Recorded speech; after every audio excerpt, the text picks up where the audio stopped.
بسم الله الرحمن الرحيم.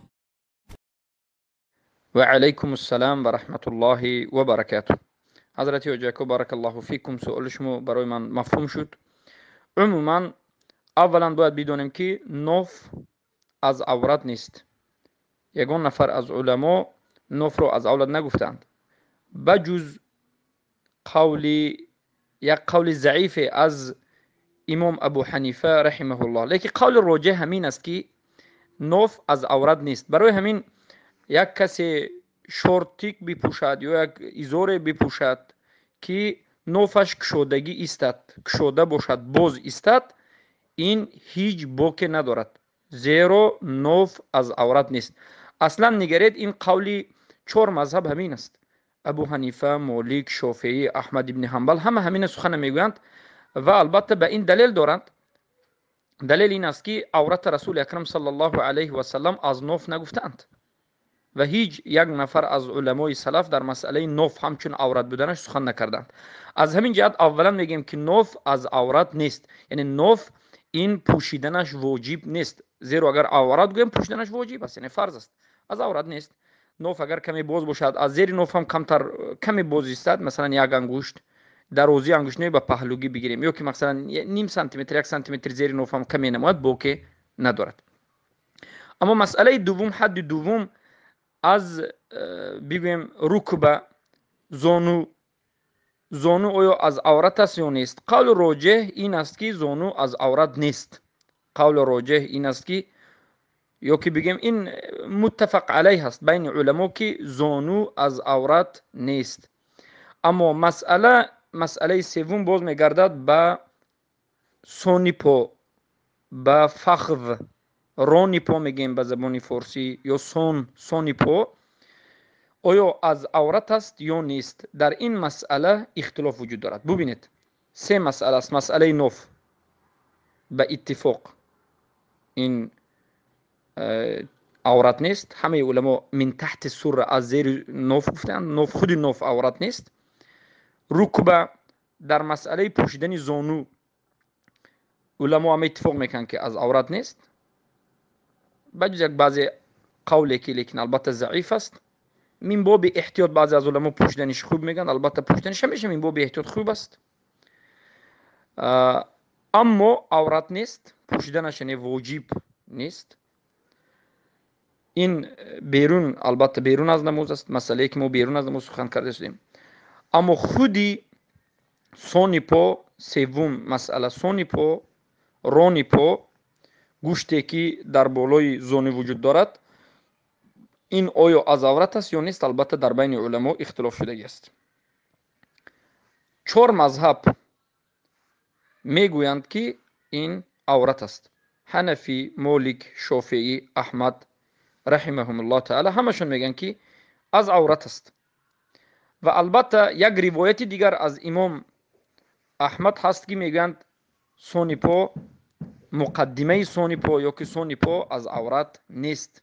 یک روایت از احمد ابن حنبل وجود دارد و از عطا وجود دارد، عطا هم همچنین. و بعضی از علمای سلف بله گفتند و بمانندی از علمای عصر گذشته اگر بگیم مثلا شیخ عثیمین هم همین میگن و غیره. اما هر دوی این مذهبی که گفتیم به خود دلیل دارند. مذهب جمهور علما که اکثر علمای اهل سنت و الجماعت در همین هستند که فخذ پا، سونی پا، رانی پا از عورت است، به خود یک دو سه حدیث دارند. البته پیش از همه ما باید ببینیم تمام حدیثی که در مسئله عورت بودنی سونی پا آمده است حدیث ضعیف است. اما باید دانید که ضعیف چند نمود است.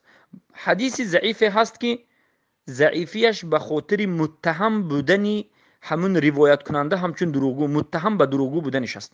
این چنین حدیث های ضعیف البته قبول هیچگاه نمی شود برای اون که روایت کنندهش متهم به دروغگو است. اما شیخ البانی و دیگر محدثین میگن که این حدیث هایی که در مسئله عورت بودن فخذ، سون، ران پا آمده است، این حدیث ها ضعیف است، اما ضعیفیش متهم دروغگونه، یعنی روایت کننده هاش یگان نفر از روایت کننده هاش رو یگان نفر از علما متهم به دروغگویی نکردند، بلکه در مسئله اضطراب همی که در مسئله حفظشون کمی مشکلی بودن نبودند، از همین جهت حدیث رو علما ضعیف کردند. البانی هم مثلا در کتاب سلسله ضعیفه خود این حدیث ها رو جا میکنند، لیکن از این کتاب از این جا کردنشون در آخر عمر باز میگردند و این حدیث ها رو حسن میکنند، حجت میگیرند. و از البانی هم از جمله همون کسانی هستند که فخذ پورو، سونی پورو، رونی پورو چی میگند؟ این یعنی عورت است میگن. چی نوشتن در همین کتابشون؟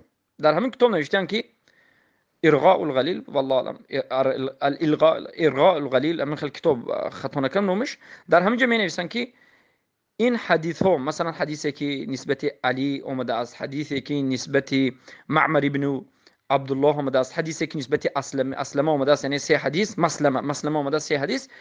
این حدیث ها میگن یکیش دیگرش رو به قوت میکند. این حدیث ها در آخر حسن میشود و این حدیث ها حجت میشود که سونی پا، فخذ پا از چی باشد؟ عورت هست، عورت باشد. سببش این است که این حدیث ها روایت کننده این حدیث یگان نفرش متهم به دروغگویی نیست که حدیث ضعیف شدید باشد، بلکه به اضطراب یعنی کمی حفظ در این مسائل کمی متهم هستند که البته در این نمود حدیث های ضعیف از دیگر نمود حدیث های ضعیف یعنی به نهایت سبکتر است و یکیش دیگرش رو قوی میکند. و در این باب میگه حدیث به نهایت زیاد است از عبدالله ابن عمر، از عبدالله ابن عباس و از غیره. ببینید که از علی رضی الله عنه، از معمر ابن عبدالله، از مسلمه و غیره، که این دلالت میکند که این حدیث های دیگرش رو قوی میکند و باقی میماند حجتی که سونی پا، این رونی پا چی بگیم؟ عورت است. این دلیل جمهور علما است. دلیل بگیم انا من با همین شکل بنگرید حدیثی که اومده است. علی رضی الله عنه در نزد رسول اکرم صلی الله علیه و سلم بودن که رسول اکرم صلی الله علیه و سلم به علی میگن لا تبرز فخذک، ای علی فخذت نشون نته، یعنی رونی پوت، سونی پویت رو به کسی نشون نته، در یگان حالت همون رونی پویت نکشو، باز نکن، هیچ کس رونی پویت نبیند. ولا تنظر الى فخذ الحي والميت، هیچگاه به سونی پوی، رونی پوی یگان انسان زنده یا مرده نظر نکن. رسول اکرم صلی الله علیه و سلم در این حدیث نظر کردن به سونی پوی یک کسی دیگر، حتی مرده باشد، زنده یا مرده رو منع کردن، نهی کردن به علی رضی الله عنه. و این چنین نهی کردن که علی سونی پویشون رو به کسی کشویند یا در یگان جای کشوده بیستند، در حالتی که در بین مردم است. البته این حدیث روایت دیگه است. علماء این حدیث، البته علما و محدثین در مسئله ضعیفی صحیح این حدیث در اول اختلاف میکنند. هستند علمایی که صحیح میگند بمانند مثلا طحاوی، بیهقی، که البته تساهل، همچون تساهل صحیح میکنند و دیگر از علما مثلا صحیح میکنند، اما ضعف وجود دارد.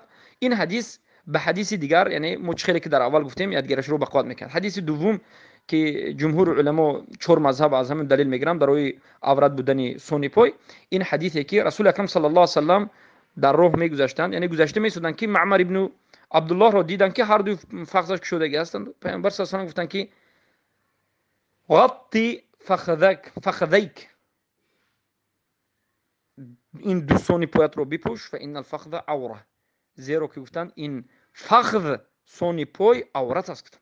و عیناً همین حادثه نسبتی مسلمه هم شد که رسول اکرم صلی الله علیه و سلم گفتن غطی فخذ فان الفخذ عوره، سونی پایت رو پوش، رونی پایت رو پوش، محکم کن، زیرا که رونی پای این از عورت است. همه این حدیثایی که گفتیم همچون یعنی در سندش اضطراب وجود دارد، اما یکیش رو خیلی البانی و غیر از علما میگن چی میکند؟ صحیح میکند. و اینچنین شیخ الاسلام ابن تیمیه رحمه الله هم همین سخن رو میگن. شیخ الاسلام تیمیه رحمه الله هم همین سخن رو میگن و میگن که در هر دو حالت هم این حدیث رو اگر ضعیف کنیم یا که نکنیم هم پوشیدن فخذ میگن این برای مرد موحد و مسلمان ضرور است، چرا که مسئله عورت مسئله شوخی نیست. وقتی که اختلاف شد باید مرد مؤمن و موحد پوشد. بخش میگن در زمانی که یعنی دیگر علما میگن، علمای عصر حاضر به مانند شیخ عبدالعزیز طریفی، عبدالسلیمان العلوان و غیره میگن که خصوصا در این زمان که امروز بعضی ها یعنی کشودن سونی پای خود رو همچون تشبیه به کفر میکنن، لباس پوشیدنشون تشبیه به کفر شده است. در اینجا میگن حرام میشود کشودن فخذ یک قدری کمش هم در حالتی که لباس شما مانند لباس کفر باشد، همچون تشبیه حرام میشود والعیاذ بالله. اما کسانی که جایز میدونند، البته حدیث انس ابن مالک میگند رضی الله عنه که امام بخاری روایت کردگان که زونی من به فخذ پای پیامبر صلی الله علیه و آله رسید. البته این حدیث معنوش علمایی که فخذ عوره میگن به دیگر طرف میبرن و یا که پیامبر صلی الله علیه و آله فخذشون شده بود کمی که حضرت عثمان رضی الله عنه داخل شدند و گفتند که فخذم پوشیدند و استحی، من شرم دارم از کسی که ملائکه شرم دارن. عمومی قول چیست؟ عمومی قول این است که والله اعلم قول رسول اکرم صلی الله علیه و سلم رو وقتی که محدثین و علما قول پوشیدن عورت رو با این همه یعنی حدیث های روایت شده یکش رو قوی گفتند و حجت گرفتند، به مانند شیخ الاسلام ابن تیمیه، به مانند دیگر از علمای اهل سنت و الجماعت که اکثریت هستند، ما هم همین رو میگیریم و میگیم که پوشیدن سون پای این از عورت است. پوشیدن سون پای این از عورت است. یک. دوم، بخصوص در مسئله فوتبال در حالت فوتبال بازی کردن پوشیدن عورت همچون سون پای رو عورت گفتن پوشیدنش این چی است؟ این واجب است. سبب چی؟ سبب این است که در اونجا یک مشکلی دیگر تشبیه به کفار، لباس اونها لباس تشبیه به کفار است. برام که فوتبال این بازی مسلمان ها نیست، فوتبال پیدایشش از کفار است. فوتبال حتی بعضی از علمای عصر حاضر به مانند سلیمان الوان و غیره یعنی سخت به همین داده شدن و رفتن بازی کردن و به همین حرام کرده هستند. حتی شیخ محمد امین شنقیطی اینچنین بازی ها رو یعنی دوست ندارند، پیدایش از کفار است. الولا و البرا، من باب الولا و البرا حرام میکنند. اگر شما سپورت خواهید، مشق کردن خواهید، ورزش خواهید، از دیگر جهت پیدا کنید میگن.